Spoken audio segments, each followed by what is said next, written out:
So far. All right, we're going to get started. We have a lot of technical information here today with sales, or excuse me, with forms. Has anybody been on PAR's website and looked at the red line version? You have? Okay. Because I have some of that here today.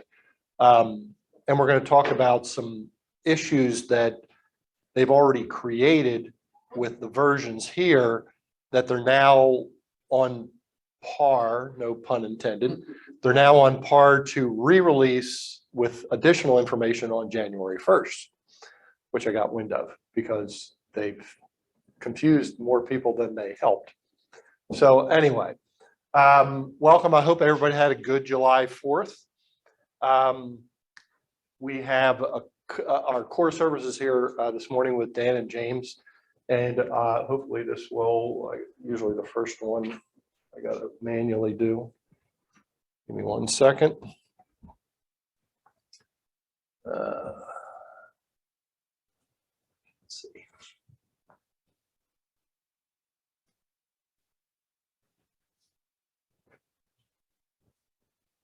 Okay. I did talk to Dan this morning. He has one thing, and I guess, Dan, if you want to turn it over to James afterwards. There you be. I think I'm just going to speak on behalf of both of us at this point in time. Gotcha. So yes. Yeah. So one just quick update to VA financing. I wanted to point out this was released on June 15th. So veterans may now pay for the cost of the termite inspection. That's something that was not permissible in the past, and it is now effective June 15th.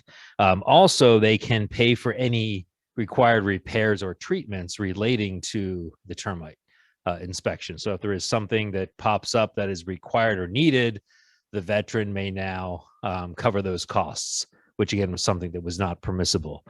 They're the only changes as far as any type of costs or fees, nothing to commissions, broker fee, or anything like that. The other thing I want to point out about VA loans, because obviously, we don't see a whole lot of VA activity at this point. Based on VA's guidelines, the appraiser, once they accept the VA appraisal order, they are required to have that report back to the lender in 7 business days.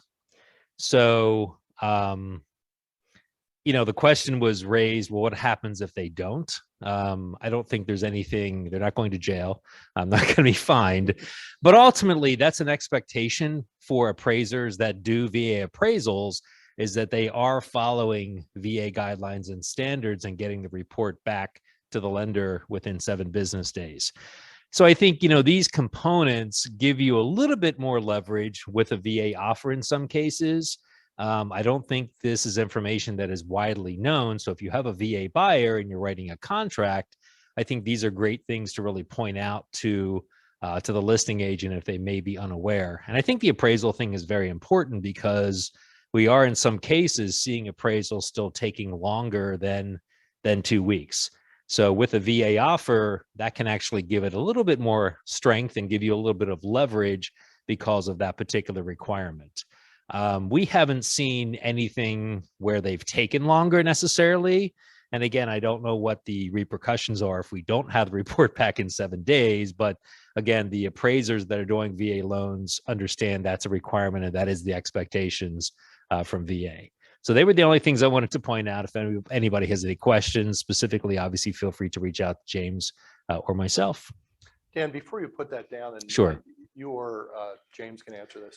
Are you seeing with your pre-qualifications that you're doing that there are now some FHA and VA transactions that are being accepted? Yeah, I know personally, I have 2 VA buyers now that are under contract. One was actually accepted below list price as a VA loan. I'm sorry, FHA loan. I apologize, FHA. And James, did you have a VA or? Yeah, I have some VA and FHA recently. Yeah, so we're starting to see them come back a little bit more. So yeah, I think that's, yeah, and the USDA as well. So we are seeing some of the government financing come back a little bit more. not near as plentiful as it was, a year and a half, 2 years ago, but we are definitely starting to see those go under contract more so. Okay. Yeah, just from the management point of view, I am starting to see some things come across my desk where agents have been working with FHA and VA buyers for literally months and months and months, and they feel like it is just a waste of time putting together agreements of sale. And I'm now starting to see some of these starting to trickle in. So if you're in that boat where you have an FHA or a VA buyer, keep your nose above water. I think we're seeing a little bit of a change in the market, a little bit of a change. We're still in a hyper market, but some of those transactions or some of those agreements that you're putting together, I think are being considered now where they weren't being considered 3-4 months ago. So Yeah, agree. thank you. You can play it there. And before I move on, one person that I'd like to introduce, James Baumgardner, is here. James has joined Mark Riebert's team, and he came over to us from Realty One Unlimited. I've worked with James in the past. He's actually an okay guy. Anyway, when the meeting's done, please introduce yourself to James. Once again, he's going to be working with Mark. About a week to 10 days ago you joined us? No, I joined him on the 20th. Okay. So Just hasn't been a lot of activity yet because we're still gearing things up and Mark's been sick and Yep. other things. So anyway, welcome, James. Thank you. Good to have you with us. Sarah is and just like you guys are all on vacation and coming back and forth. A lot of our core services were on vacation. I know Sarah was one of them. She just got back, but now she's dealing with nobody in the office. So she's kind of running on her own right now. And also James, I don't want to get too much into detail. James contacted me. There's a lot of James here. God. James contacted me on Friday of this past week. He had a death in his family, which I won't get into. It's a pretty sad situation. So he is out of town dealing with that. So our core services portion is just the mortgage guys. So thank you for being here this morning. A couple things that I wanted to bring up transaction-wise. Both of these are real live cases. One of them I actually dealt with this morning. So here's the scenario. You are working with a buyer. Your buyer submits an agreement of sale on a property. No inspections, large deposit, settlement in 30 days. And they go to do the final walkthrough inspection yesterday. And there's an inch of water in the basement. So what can the buyer do at this point in time? Because once again, and by the way, they saw it when it had no water in the basement. And the seller's property disclosure indicates never had water in the basement. So what do you think the buyer can do, if anything? What do you think the buyer can do?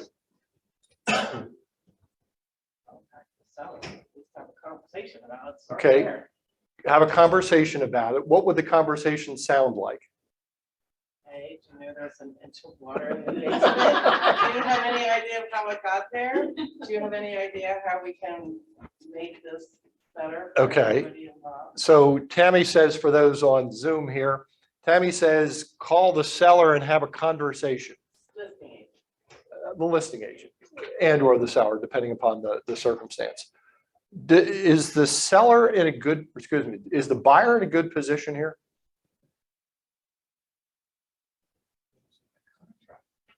What's that? What is on the contract? Doesn't the house It's have to be it's a as- standard contract. Is it when you bought it? Okay, say that again. The home has to be in the condition as when you put your offer in was accepted. So Brenda says, once again, for those on Zoom, that they saw the property in this condition and they go to do the final walkthrough and it's in a different condition than what they saw initially. The buyer most definitely has a way, I think the buyer's in a good position here. Now, here's what I advised our buyer's agent, because we were dealing with a buyer, is A, look in the MLS to make sure that there were pictures of the basement. Okay, because you can't just say, well, I remember when we walked through, the basement was okay. And lo and behold, there were pictures of the basement showing it bone dry. And I said, you may want to download those pictures because they may disappear. So I had the agent download those pictures. Now, the other agent is saying, hey, we're going to find you in default and we're going to keep your deposit money. And they're playing hardball at this point in time. But I believe, as per what Brenda just said, I think the buyer's in a really good position because the condition of the property has changed prior to settlement from when you actually saw the property when you walked through it. Okay. So that's one thing I wanted to bring up. Actually, it just occurred yesterday and today. And then the second one, this involves an agent in this office who had the buyer of the property. Great transaction, goes all the way through. The day before settlement, the seller, the only seller of the property, dies. Are you familiar with this? I've heard about it. Yes. So the seller dies the day before settlement. Now, let's talk about what, and by the way, the seller's older, so there was a power of attorney. There was a power of attorney. Well, what happens to the power of attorney when the seller dies? Goes to the executor. The POA dies also, Right. okay? Unless it's the same person. So, yeah, everybody thinks that, oh, the POA is just going to step in here and they'll get it through to the settlement table. No. If the person dies that they're POA for, the POA also dies. Now, James also mentioned something, unless they're what? Unless they're the same person. Unless they're the executor of the estate, okay? So what happened at this point in time is everybody's thinking the same thing. Let's go see what's in the will, and can't find a will, okay? Can't make this stuff up. Can't find a will. They're scouring through this person's personal belongings and they find a paper that looks like a will that's not notarized, okay, and has an executor or executrix that is named, and it's unknown as to whether it's the same person because it's not notarized. So they're scurrying around trying to get into a bank safe deposit box, which, you know, if you know anything about that, you got to get people to sign off on certain documents, including including the financial institution, saying that somebody is allowed to get into the box at the bank. So they're trying to figure out whether there's a legitimate will. Now, the agent comes to me and says, what do I do?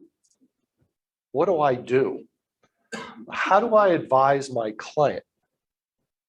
Has anybody ever been through the process of settling an estate? How long does it take? A year. A year? Takes a little while. And I've mentioned this in the past. If you watch television shows, you know, everybody shows up at the attorney's office and you gather around the desk and everybody says, okay, you're getting $50,000 and you're getting the house and you're getting the car. That's not the way it works in real life. So yeah, this may take a little while. So the buyer's rate lock expired the day of settlement. So my agent comes to me and says, well, we can extend the rate lock for up to 60 days one time. And the price is going to be X amount of dollars, which worked out to be about $2,500. And was saying, you think we ought to lock in the interest rate for another 60 days? And my advice was absolutely not. Do not spend the money because I don't think it's going to go to settlement during that period of time. But who knows? Who knows? There were too many variables that nobody could definitively say, this is going to happen, this is going to happen, this is going to happen. So it's unfortunate the buyer was actually penalized here for going through all the way to the settlement table or trying to get to the settlement table.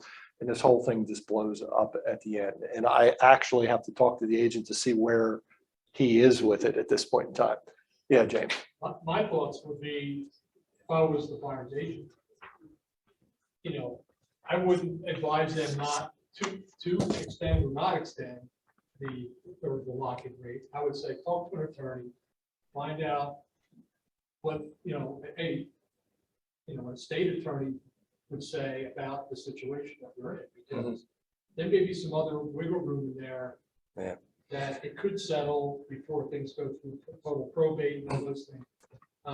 The difficult part here is since there's not a specific known will, don't know when it's going to be able to get to Exactly. probate, Exactly. but there may be other things in probate law that would enable that house potentially to be able to be sold And without having to go through. funny, James mentioned this, and for those on Zoom, James is saying, well, they ought to talk to an attorney. Absolutely. That's great advice. The very first thing I did was picked up the phone and called our attorney and said, even though our attorneys don't represent buyers and sellers, they can certainly advise us as agents to give people advice. And after our attorney questioning me on a couple of different facts in the case, our attorney said, ooh, I'm not sure I touched this one. But yeah, absolutely. When you start getting into these things, always advise your clients to go seek legal counsel. Okay. Anyway, those were two scenarios that just happened this past week. So you as agents, and by the way, I get it. You as agents, when you run into issues, and it could be anything, it could be an IT issue. It could be an issue having to do with this marketing piece that you saw and where do I get that? Or it could be a lot of different things. In the past, our company has had like 5 different emails that you could send to various parties within our company. And the biggest problem that I had as a manager is every time you had an issue, you would get in touch with me and say, which email address do I use in this particular case? So we all got together and said, this is stupid. Why don't we just have one email address, which is help@homesale.com. If you have an IT issue, a marketing issue, whatever kind of issue you have, the person who's manning this is going to determine who actually should get that request. So I'm going to ask you as agents, bookmark help@homesale.com and just keep it handy for when you have those questions. And by the way, you always have these questions at odd hours. They never happen between 9 and 5, which is okay. That's the nature of our business. But once again, use help@homesale.com. We've taken all these email addresses, put it into one for convenience, so you guys have something that you can go by. Okay? Hello, my name is Shane Coons. I am a real estate agent here at Berkshire Hathaway in our Lancaster, PA Centerville office. I've been an agent for about 7 years, and I have experienced many CRMs. I've tried to use many different CRMs, many different styles. I'm a little bit of a scatterbrain, so yeah, I've tried it all. And about a year ago, I signed up for Cloze, and I dabbled with it a little bit, never really took the time to sit down and learn the program, so I forgot about it. And then Berkshire Hathaway unrolled their partnership with Cloze, and I re-downloaded the app, and I have basically been operating within that app solely ever since then. That app will sync with your contacts, your email, text messages, everything. It tracks your contact, how long it's been since you've emailed someone or since you've spoken to someone. And within that app, it syncs to your calendar. It gives you your agenda for the day and for the next few days. It gives you keep in touch reminders. Hey, you haven't spoken to this person in 2 months. Maybe you should reach out. There's transaction tracking, so you can add properties to your pipeline. And there's a really nice checklist within that part of the app that you go in there and you can set and identify completed and to-do tasks for specific properties. And then it syncs that property with the contact associated. It's very nice. You get alerts, reminders. Again, it's really a one-stop shop. And if you wanted to, you could operate within that app and do just about everything you need to do day to day. So it's great. I love it, and I'll be using it thoroughly. So it's great, and I appreciate it. Tammy, I'll get back to you here in a second. I think everybody's gotten an email, whether you know it or not. You got an email regarding Cloze. Cloze is a CRM, if you haven't figured that out. The managers have been using this CRM now for about a month and a half, 2 months. It's pretty scary. The artificial intelligence that's built into this is off the charts. It actually anticipates things that are coming up that it wants to make sure that you are aware of. The very first time that I used this and started using it, by the way, I have a database, just like you guys may have a database, and the database just got uploaded into the CRM. And based upon the notes and things that I had in my existing database, and some of them were just really simple things, like, I put Chubb into my database 5 years ago, let's say. It's now telling me that I have a 5-year anniversary with Chubb, and it's on my to-do list. Now, I can dictate to Cloze what kind of notifications that I get. So you can turn some of them off, you can keep some of them on. When you have a transaction, you can put it into Cloze and all these reminders come up as the transaction is going on. You don't have to worry about it. It's pretty impressive. Not only that, but it takes a look, if you wanted to, at your social media sites. And it knows when people are interacting with you. It knows when you are interacting with other people.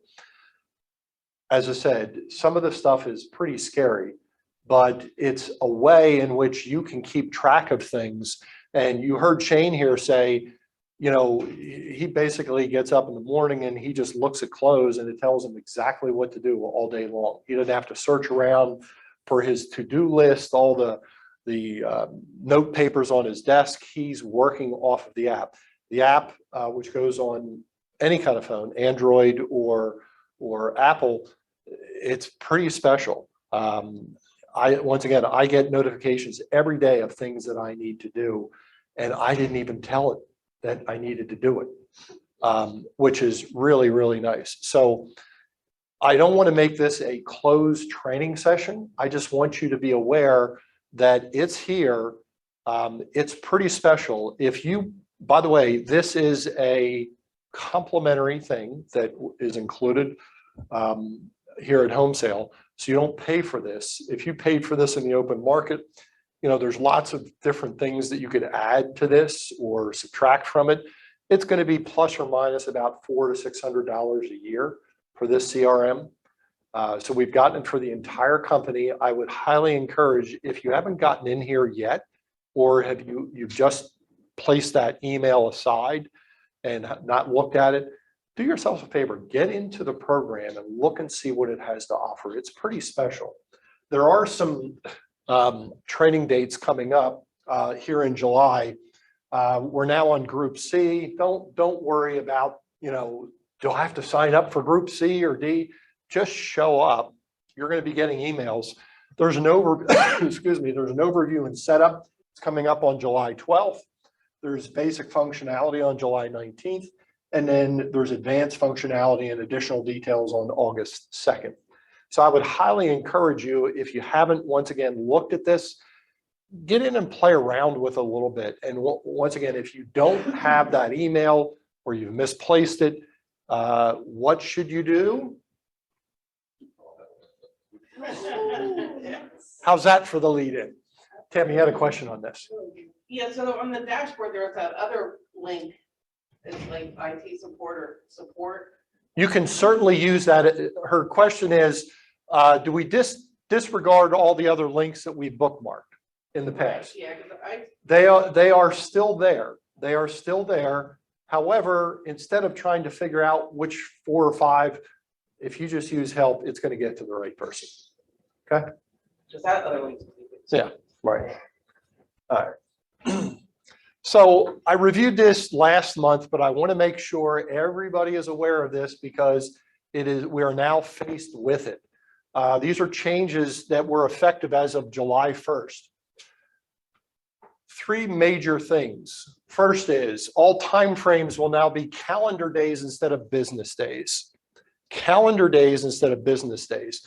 Now this really came into effect and really hits you in the face if you think about the weekend that we just had. Friday, and we had Saturday, Sunday. July 4th was a holiday. In the old Bright, you could wait almost 5 days to make some of these changes. In the new Bright, if you took a change on Friday, it needs to be in by Sunday. Okay, needs to be in by Sunday. And then I've had people come to me and say, well, Janice makes all the changes for me, which is fine. Janice is our admin, and she'll be happy to do that on Tuesday. So if you have a situation where you're dealing with something on a Friday and you get it signed and you're used to having the admin take care of it, you're going to have to take care of it yourself to do it over the weekend because it's 2 days, 2 days, and they are calendar, not business. The second thing, deadline to submit listings or changes to listings is being reduced to 2 calendar days. So you can't hold on to things. And this is the one that I see violated all the time. Excuse me while I get a drink here. Where showings need to start the day the listing goes into the MLS. So here's it's incredible. When you put out guidelines to agents, it takes agents all of about a week to figure out ways to get around things. It's the way we are. We're problem solvers, and we look at a guideline and we say, I see what they're saying, but how do I get around this? So here's what some people were doing. They were putting it into the MLS as a coming soon, which means you can't advertise it. And then they were putting it on the MLS and saying, no showings until next Sunday. Because, and then they fill in the blank, which is usually 99% of the time is this a bogus excuse. But that's what agents do. And that's what we all did. Well, this gets rid of that. In that if it goes into the MLS, it needs to be active for showings that day. No longer can you say, well, they want one more weekend to take care of things. You're going to be in violation of Bright rules. Now, once again, I'm not going to turn you in. I would venture to say some people, there's a lot of agents out there that they will hit that violation button and they'll say, hey, check out this listing. So just a word to the wise. Don't take listings and then not have them being shown for a week afterwards. Okay. So we are headed into a market where I believe people are going to start, more listings are going to start hitting the market. And we're going to have a situation where you as agents are saying, hey, my listing in the past sold in 2 days. Now it's on for 10 days and my seller's panicking because their listing hasn't sold yet. Well, we recognize this and we've actually been working on this for quite some time. we as a company do a lot for you with listings as far as what we do behind the scenes to help you out. But we wanted to take that one step further and kind of be like a mini assistant here. And you'll see what I mean by this. There are things that we will do for you in what is referred to as our premier package. And there are things that we will do for you with our silver and gold packages that are upgrades that you can do yourself, but you can pay somebody to do it for you. And you can be the deciding factor on whether you think this is worth it or not. So in our premier packages, and by the way, the premier package that I'm showing you here, this stuff right here, we're automatically doing right now. We're automatically doing right now. Some of it's behind the scenes. You don't even know what's happening. We have a 2-day open house targeted Facebook and Instagram ad that is being put into the system via Ad Wizard. You have an online property listing page. Our listings are syndicated to over 32,000 websites. And you have a YouTube video that is created off of the MLS pictures and put on our Homesale VT Tours channel. That's automatically done for you. Here are some things that we're going to start doing. And by the way, this is as of August 1st. You're going to probably be getting some emails during the course of this month that are going to outline for you and get into greater detail of some of the things I'm showing you right here. So as of August 1st, we're actually going to upgrade and do a 7-day chalk digital new listing targeted ads on Facebook and popular mobile apps. That was not done in the past.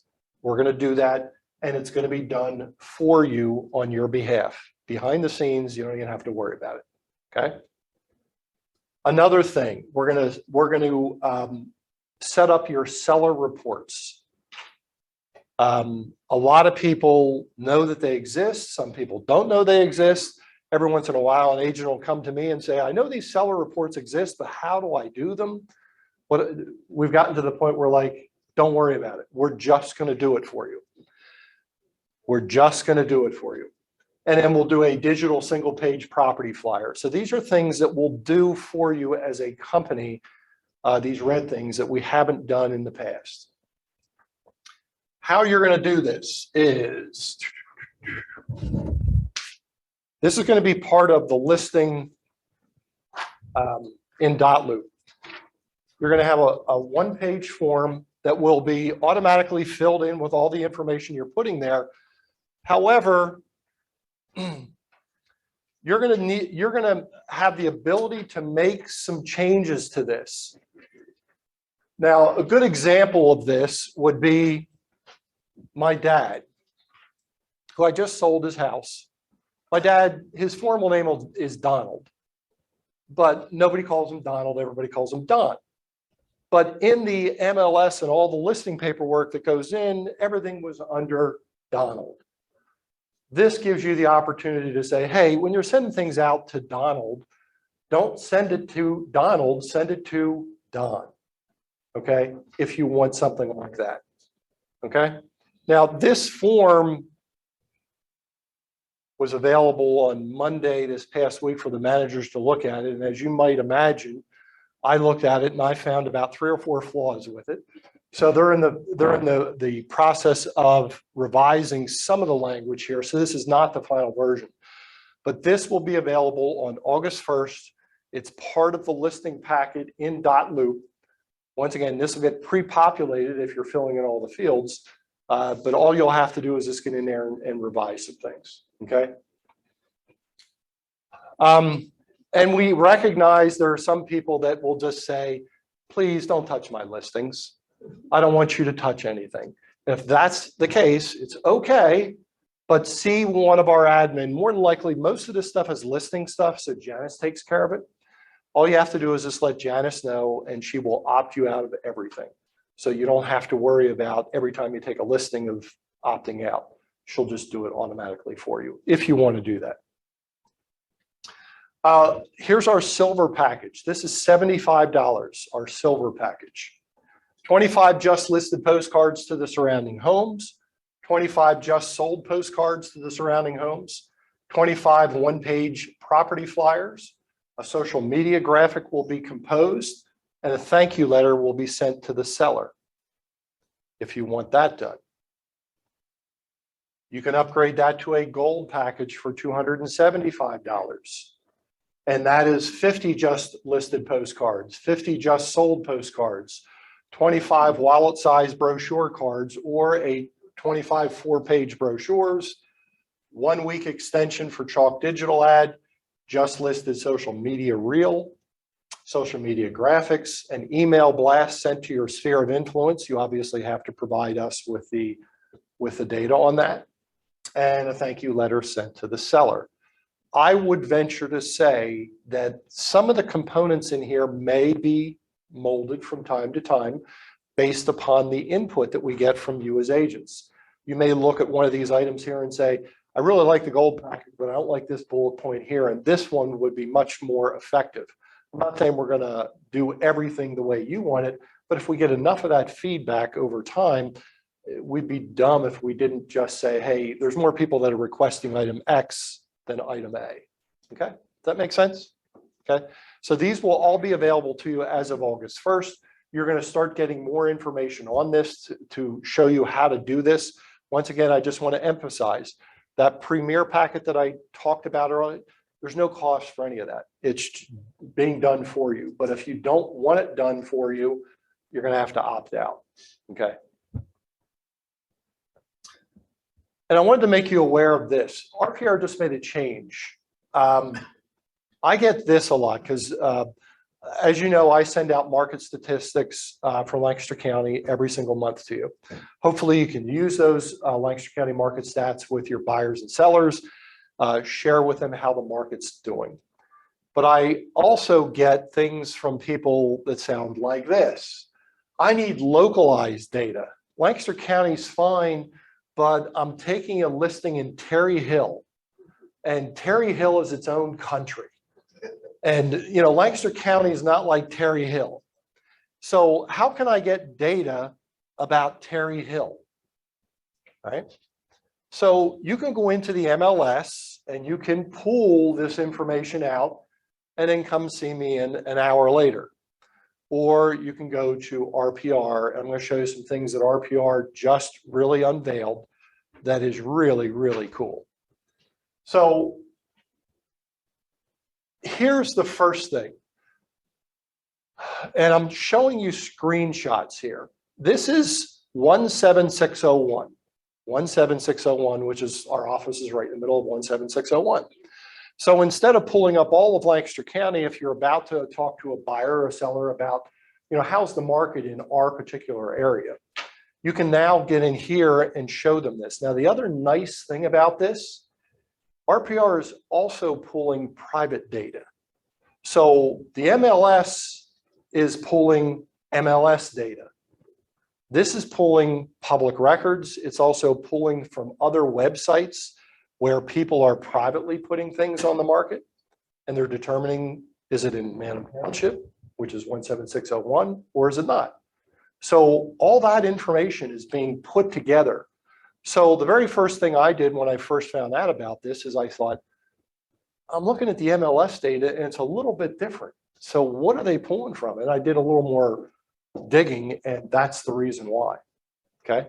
So this kind of gives you a more accurate picture of just the MLS data. So this is the market type here. Right now, we are, no surprise, we're in a seller's market. It's giving list to sold price, average days in the market, that type of thing. Not surprising. If you want, you can click a button on each one of these things that says, how was this information arrived at? And this is one of the things that pulls up here for absorption rates.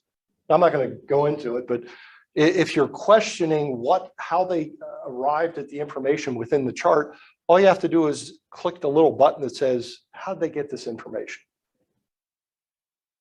Here's another one, active listings in Manham Township. And by the way, you can do this. There's that button that says about this data.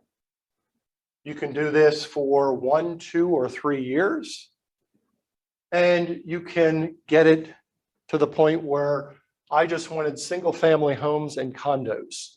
They have the same thing for land, investment properties, you name it. They have You can segregate this as much as you want. Okay. Sold listings. Foreclosures, things that are problem child. Median estimated property values. Once again, you could get it for zip code, Lancaster County, Pennsylvania, or the USA. All right. I just wanted to make you aware that in RPR, they constantly keep improving it and making little changes. I thought this one was especially good because it's taking all this data that you can get in our MLS over time. It takes you a while to compose, but it gets it into a very nice thing. And literally that took me 30 seconds to pull up. Okay. So it's really nice. If you get to the point where you're like, yeah, I like this, but I don't know how to do this, just come and see me. I'll show you. It's real simple to do it the first time, then you can just take it from there. So PAR came out with 13 changes to their standard forms. 13. If any of you, first of all, does anybody know anybody on PAR standard forms committee? God bless them. I mean, just, no, I'm not on. I would never get on that committee. I've served on a lot of committees. That's not one that I want to be on. Fern Silverman. Fern has been on the standard forms committee. She's been on for a number of years.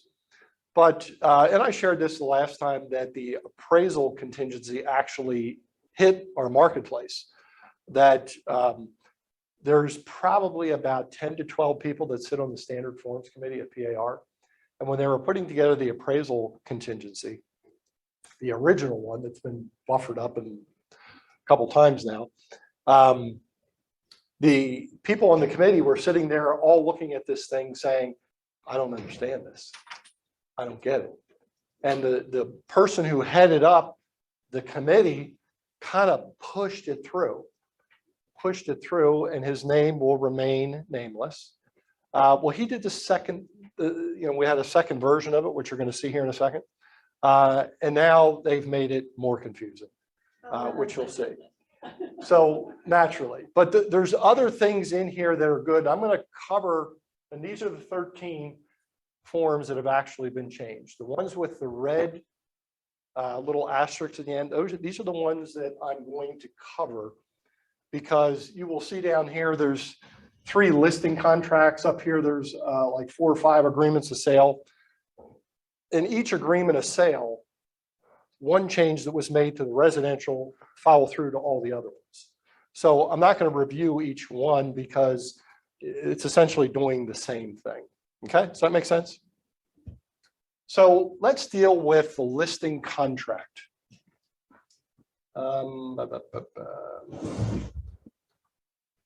This is two-sided, and it's only the changes that were being made. And for those of you that are on Zoom, and you'll see at the end of this, I am going to be providing the red line version of this for you. And as James Baumgartner said, you can actually find this on PAR's website right now. So, excuse me. Language has been added to the listing contract that explains to sellers what an MLS is, because, by the way, you and I think everybody knows what an MLS is because we deal with it every day. But buyers and sellers, when you ask them about, do you know what an MLS is? Many of them look at you and say, oh, sure, I do. I do. And they have no clue. They just don't want to act uninformed. So they explain what an MLS is, and an MLS may affect agents' ability to market the property if it's not being used. They explain that to the seller so that they understand if they select that option, these type of things aren't going to happen. There's no sign in the property. There's no social media promotion. There's no syndication to major portals. I can't tell you over the time that this whole thing has been in place that I've gotten calls from consumers. You don't want to take these calls. I've gotten calls from consumers that say, hey, my listing agent took my listing and I haven't seen it on Zillow yet. Yeah, well, that's right, because they chose not to put it in the MLS. Did they explain to you what not putting it in the MLS does? Well, no, they just said it was effective. Well, this clearly explains it, okay? So this is what it looks like. The red is new language, if you're looking at the red line version. The red is new language. Blue means that it's been moved around someplace within the document. If there's any blue on this document, and there is. And the black means hasn't moved at all, hasn't changed. So that way you can focus your attention on the things that are brand new if you know the form itself. So I'm going to read this to you, as if you can't read it yourself. An MLS is a subscription service used by real estate licensees to market properties to other subscribers. If marketed in an MLS, Berkshire will make an offer of cooperation compensation to another participant who procures a buyer for the property. MLS marketing is governed by specific rules and policies, which may differ depending upon the MLS used. By the way, there are some consumers out there that think we make up the rules, and we're the ones that are not putting it in the MLS because it's our rules at Berkshire Hathaway. It has nothing to do with us. It has everything to do with the MLS guidelines. Number two, sellers have the right to decide whether the property will be marketed in MLS, but should understand that opting out of MLS marketing may restrict brokers' ability to market the property in other ways. And then it gives you two different options. I hate to explain this to you, but you got to select one. Now, I've seen it where they've come across my desk with no check marks. I've seen them come across my desk with 2 check marks. So just one check mark, okay? And it clearly says which one is which, okay? So that is the first part of this. The second, which may be new to you guys, other parts of the country have dealt with this much more than we in Pennsylvania, but it's called FIRPTA, F-I-R-P-T-A. And it's the Foreign Investment in Real Estate Property Tax Act. It was actually put in place in 1980. So this has been around for a long time. But we are now getting more and more foreign sellers and buyers, for that matter, that are purchasing or selling property, and you need to be aware that if you are dealing with somebody like this, there are special rules for it. And if you flip that sheet all the way down at the bottom of the page here, there's a brand new paragraph there in its entirety. Now, I'm not going to get into the math because that'll glaze you over, but essentially what you need to be aware of if you are listing a property with a foreign seller is you need to quiz them. Are you a foreign seller? And then there's definitions for all this stuff, which I'm not going to get into right here. But you have to know that so that when the seller sells their property, the 2 entities that are responsible for informing the government is the buyer, which seems kind of counterintuitive, is the buyer and the settlement agent. So if you're using home sale settlements, Sarah has to be the one to report it to the IRS. Now, I haven't dealt with FIRPTA. I got in the real estate business in 1983. I've never dealt with FIRPTA until about 3-4 years ago. And now I'm getting 1 a month. So there's more foreign buyers and sellers that are coming into play. It's just the nature of, you know, our country and people that want to buy real estate in the United States. So you need to be aware if you think you're dealing with somebody who's a foreigner, you need to ask some questions. Now, I have here, that's the clause. This has been in our database in .loop forever, but nobody's used it. This is called the FIRPTA affidavit.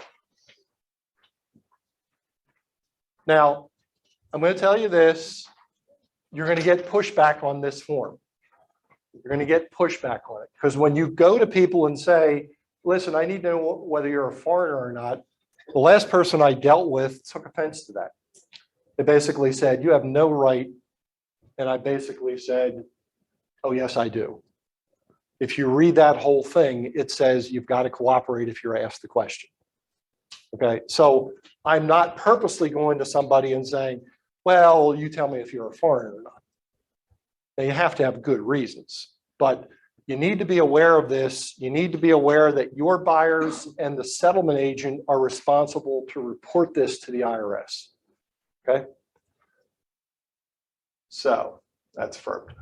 When do you have to bill the seller? Whenever you're actually doing a contract? You can. The seller, by the way, the listing agent, which is why it's in the listing contract, the listing agent should be reviewing this with their seller at time of listing so that you get to the point when you are drawing up an agreement of sale, you should already know this. Okay. Shouldn't it just be best practice to do it? I mean, this way you're not offending, you're not looking Sure. at someone and saying, are you a foreigner? Yeah. I mean, just, I do this as part of the listing package and. I don't think it's a bad idea. Or the buyer package. Yeah, exactly. Now with the buyer, once again, it doesn't have anything to do with the buyer. It has to do with the seller getting funds at the settlement table. And you have to collect a certain amount of money. And this is where I don't want to get into the math because I went through the math and I'm like, let somebody else figure this out. Can't this be like the standard form that title uses? You can. As opposed to the agent with the title.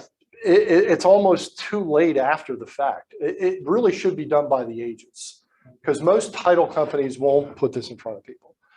They just won't. You more than likely, when you're listing a property, you pretty much know where your seller's coming from 99% of the time. Yeah, I bought this property, when I came over here from Japan, 3 years ago when my kids were in school and now I'm going back to Japan. A little red flag up there. Okay. But it's not a bad idea. Yeah. Where is the definition? Where do we find the definition of foreign? And I was just going to say, there's all kinds of definitions. You have to look in the IRS website. I'm not going to get into it here. Essentially, you are not a citizen in the United States. Okay. Not a citizen. Now, I just gave you that much of a paragraph that's that long. Green card is not a citizen. Once again, I don't want to get into it here. The IRS will have all this stuff outlined for you. Okay. Agreement of sale regarding mortgages.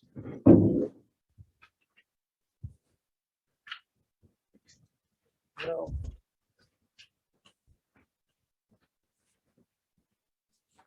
Oops, there you go. So the new mortgage paragraph rearranges kind of the whole mortgage contingency from the very beginning.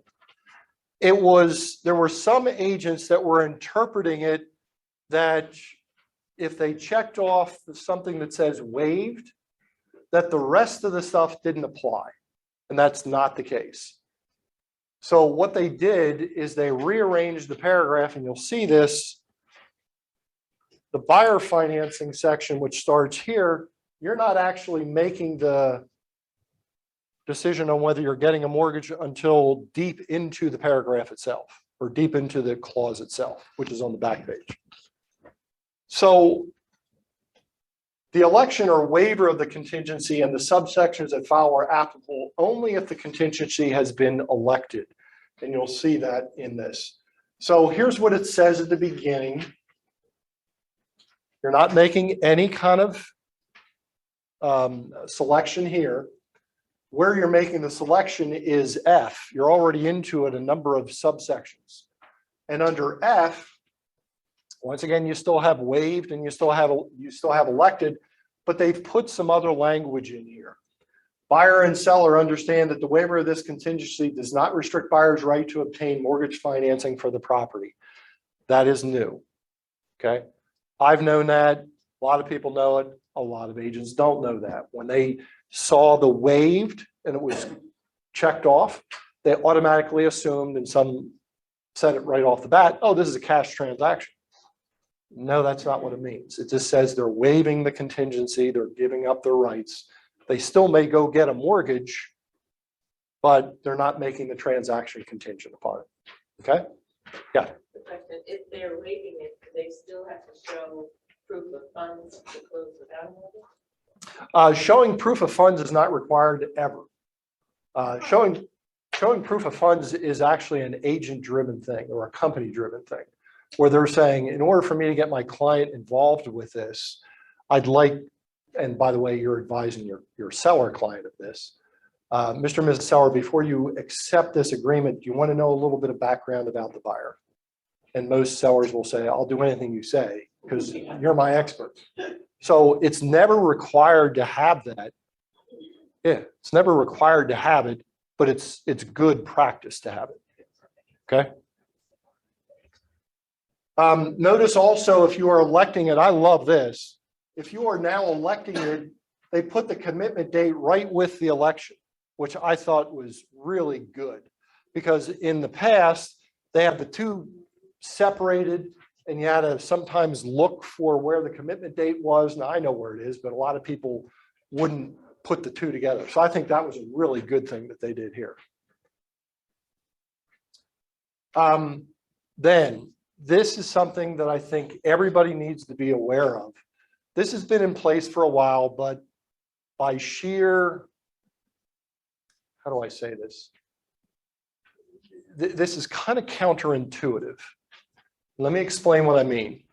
There's a clause here in F, and this is new, says the termination of this agreement by buyer due to mortgage lender's denial of buyer's mortgage application may demonstrate bad faith by the buyer and result in the forfeiture of deposit monies to the seller. Think about this. So if you're dealing with the buyer and your buyer goes and applies for a loan and get turned down for whatever reason, let's say it's credit, whatever, they did everything they could to get the mortgage. And you get some kind of documentation from the lender and you forward it on to the listing agent. Most agents at this point in time that I know also forwarded on a termination clause. Do not do that. Do not do that. Capital letters, red, underlined. You could be held in default of the agreement.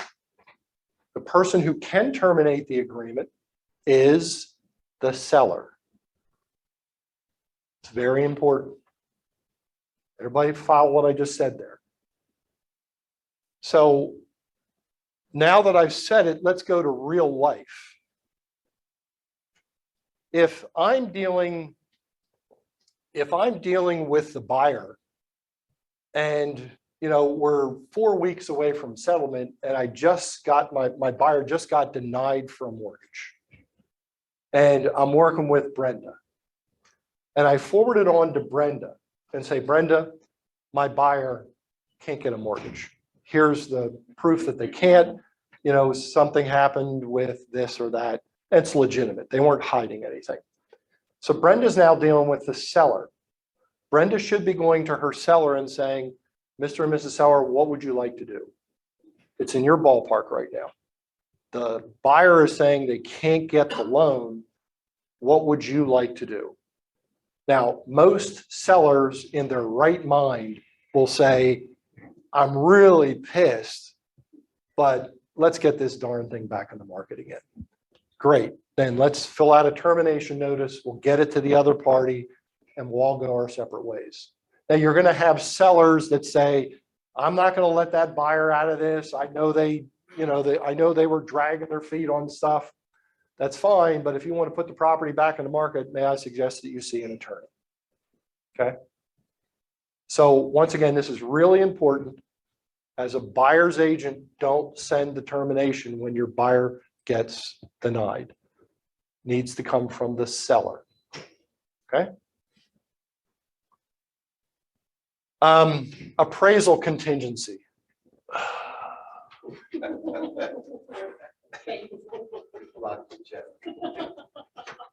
So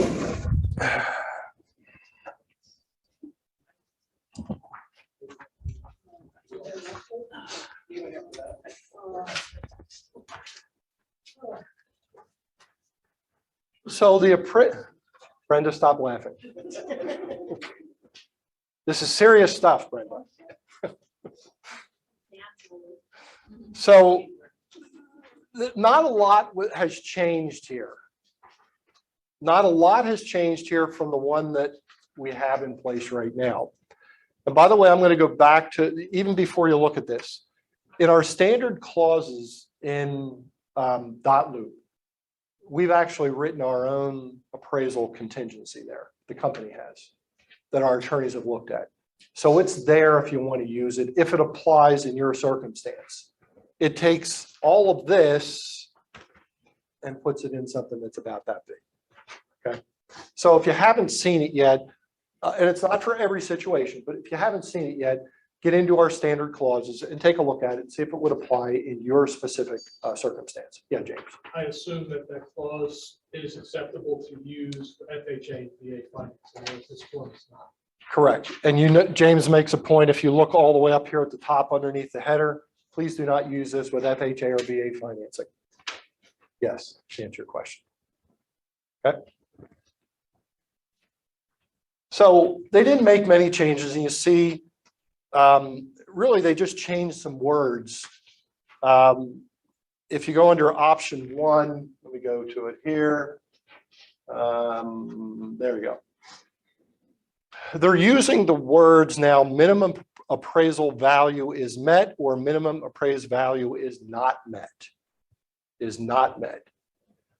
And here's how you break it down. And if you're going to use this, this is the one slide to keep in front of you. Okay. Use option 1 if the minimum appraised value is not met, the buyer has the right to terminate. Okay.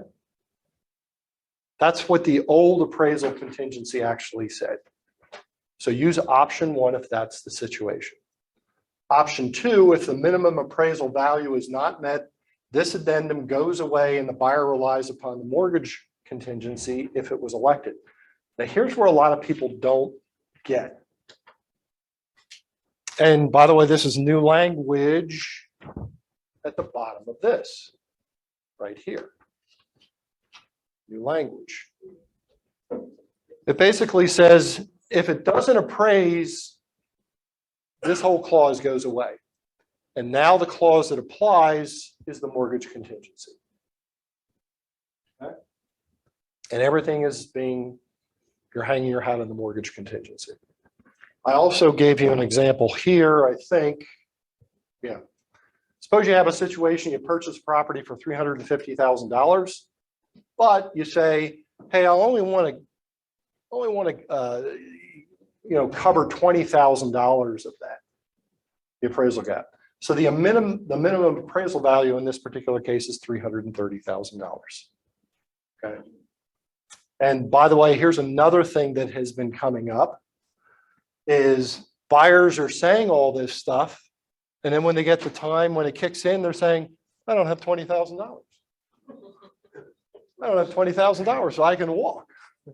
You should have thought of that before you filled this out. Okay. We can't ask for those funds either. You can ask for anything you want. Sure, absolutely. You can ask for them, it's not required. But once again, if you're the listing agent and you're trying to advise your seller and I'm saying, I'm working with a buyer and I say, Brenda, go pound sand. I'm not going to give you this. You can then go to your seller client, Tammy, and say, Tammy, he's a jerk. He's a jerk. And he won't give us, this documentation we're looking for. The decision's yours, but if you proceed down this road, who knows whether he has that money or not. Okay. Now, here's the second most important slide is this one. Because half of the people don't understand this. The other half of the people kind of understand it or get portions of it. And I've said this over and over again, when you are putting together something with the appraisal clause, first of all, you can certainly talk with me as you're putting it together. But if you receive an offer and you're like, what does this say? Pick up the phone and call the co-op agent and say, listen, I see you have an appraisal contingency here. Tell me what you mean to say here. What's your intent? I guarantee you 50% of the time, what they have on paper isn't what they meant. It's just the nature of the beast. So try to get this hammered out at time when you're accepting the agreement, not way after the fact when you have a subpar appraisal and now everybody's looking at each other and saying, well, I thought this appraisal contingency said this, and the other party says, no, I thought it meant this. Now you're into it, 3-4 weeks. Now's not the time to do this. Pick up the phone early on. Okay. Price escalation addendum, just a cleanup. We ran into some situations where you had 2 or 3 agreements that were all equal.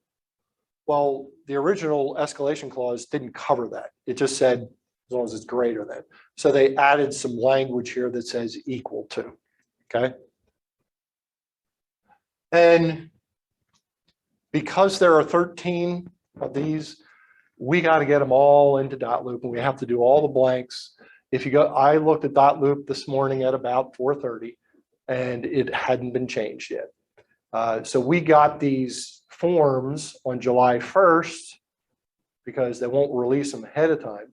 We got them on July 1st. So the old forms are still in our dot loop account. And one of the questions, is it okay to use the older form? Yes, it is. Okay, it's not a problem. The newer forms were put in place to cover more stuff, but it's not a problem. And by the way, while we're talking about this, I often get from agents saying, well, they're not using the PAR form when they put together this agreement of sale. So it's not a legitimate agreement of sale. You can put together an agreement of sale on the back of a cocktail napkin. You don't need a PAR standard form. However, the PAR forms were put together by practitioners and attorneys and probably cover more than the cocktail napkin that you wrote after 3 drinks at the bar. Okay. And I told you this before, I'll forward the red line versions on to you in the notes that I send out to this meeting. So you'll have all of them. I know some of you here in the audience have the red line versions, those on Zoom. I'll make sure that you get them when I send all this stuff out. Okay. A lot here to absorb. Take the time and read through these. Let me know if you have any questions. Tammy, you got a question or not? Can you do without the sample? I can't. No, all right. No, I tried. I know, it's so hard without the sample. I have a program, a PDF program that converts everything into a Word document. And these are password protected, so I can't even do that. So nice try though. I tried to do the same thing. Yeah, Chubb. This is just a comment or question, like other states that have, their would be part of it. Are they doing the same thing all the time? Or just Yes. okay. By the way, if you look at this stuff and you're like, God, there's a lot of stuff here. I used to manage an office that was in Pennsylvania, but close to the Maryland border. Do you think we have forms out the gazoo? Maryland is ridiculous. They have forms that are per county that you have to have filled out. And it depends on what county you're doing business in as to whether to do it. So one county is one way, another county it's another way. It is so screwed up. So don't tell my Maryland folks that I said that, even though it's recorded here.